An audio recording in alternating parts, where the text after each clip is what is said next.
Hey there everyone, this is going to be a new type of video today. Rather than the more scripted stuff that you might be used to, this one's going to be more freeform talking about this Dragonflight 2023 roadmap that I found recently that Blizzard released. So starting on the left-hand side, and we'll highlight these as we go along, I'll do that in post. We're starting with the trading post, which is really cool if you haven't heard anything about it. Essentially, there's a new currency coming called Trader's Tender, which you can get from completing various, sometimes themed activities around the world.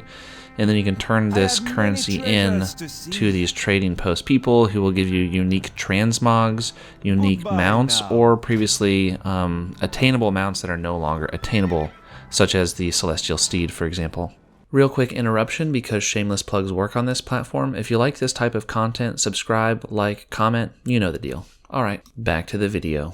Second point on this list is the Primalist Tomorrow, and so that's already something that exists in a temporal conflux in Thaldraszus.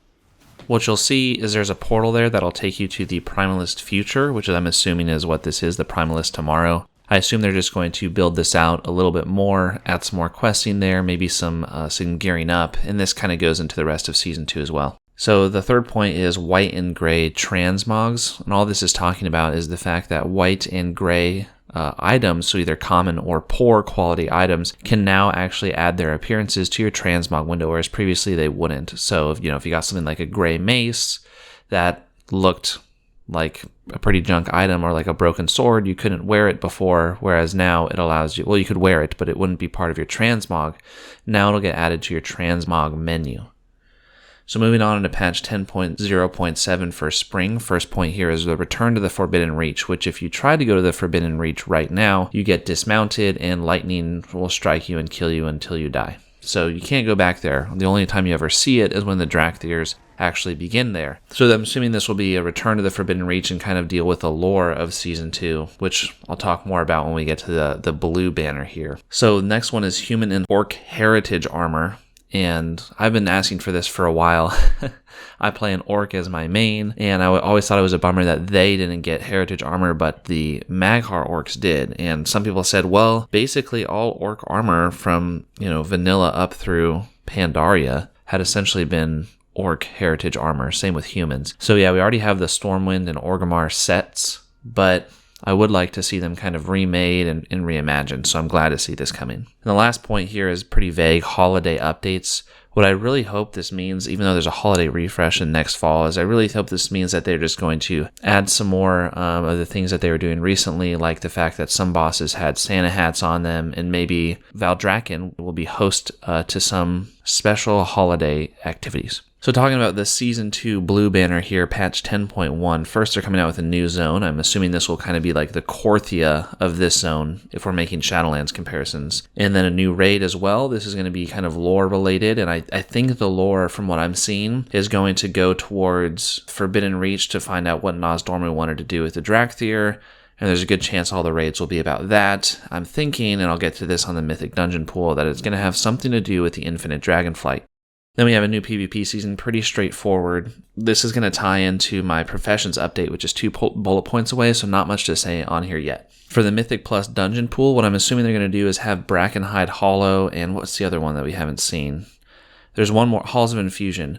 Those two, I think, will both be added into the Mythic Plus Dungeon Pool as we didn't see them this time around. And I would like to see, and I think we're going to see, some of the Caverns of Time dungeons returning for Mythic Plus to really bring home that Infinite Dragonflight idea. So on to Professions updates, what I really think this means is we're going to see new ore from this new zone. We're going to see new plants, therefore new recipes. Therefore, we're going to have to be able to craft new armor, new weapons, new potions, etc. I think they're going to have new models that come with them, and so I think that's what this Profession update is going to be about, and I think that new PvP season will also have new armor models to it that'll probably match up to these Profession ones just as a recolor, as we're seeing right now.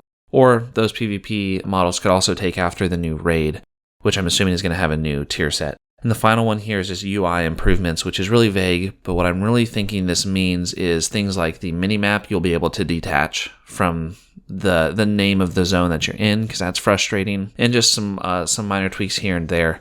Some things you can't move, and some things snap into place weirdly, and so I assume they're just going to kind of clean some of that up.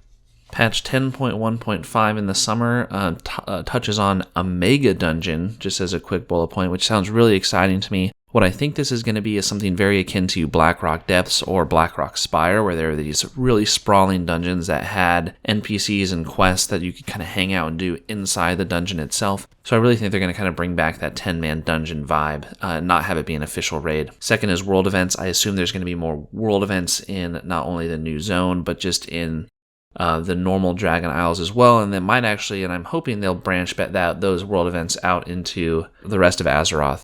One thing is recently to how they did in Shadowlands, where there was the quest to get the Dark Elves as a transmog option and kind of try and unscrew up Undercity. I think they're going to add some more events like that into this expansion and probably here. Third point is super vague. Content and system updates. Great, not much to say there. Patch 10.1.7 for the fall starts off with more story and more quests, which is really vague, but really continuing that lore, I think, as we head into the final raid, which I think I know where we're going to go towards the end of this expansion, so I'll touch on that when we get to the Season 3 Blue Banner. Second point is a holiday refresh, and this is what I'm really hoping is happening here, is that right now the holidays as they are pretty old school. What I mean by that is some of them are taking place in the old school undestroyed version of Undercity, which there's 3 versions of Undercity right now in World of Warcraft, and this is taking place in the first version of it. It just feels weird to need to go back there for events and like time hop for a normal holiday. So I think they're going to maybe move these around, change how the holidays work completely, and do an overhaul for what works with the current world, which will be good. Third point, once again, super vague, so let's not even worry about it. Season 3, patch 10.2. So new zone, this will be the Zereth Mortis of Dragonflight, I believe, if we're once again making that Shadowlands comparison, and then we're going to have a new raid. What I think this raid is going to be is probably something that's going to be a little bit more intangible, so not going to have an easy entrance, maybe like Vault of the Incarnates will, or the Forbidden Reach one I assume is going to have an entrance on the Forbidden Reach. I believe the entrance to this one will be something to do with the Temporal Conflux, and I really think this is where we have the conclusion of the story, or about 90% concluded, with Nozdormu becoming Murazond, and then we're going to have to kill him in some way or return to the end time dungeon to kill him and see that lore. And I think they're going to have some sort of big time twist as the final end, maybe to undo some mistakes in the past or retcon some things they didn't like.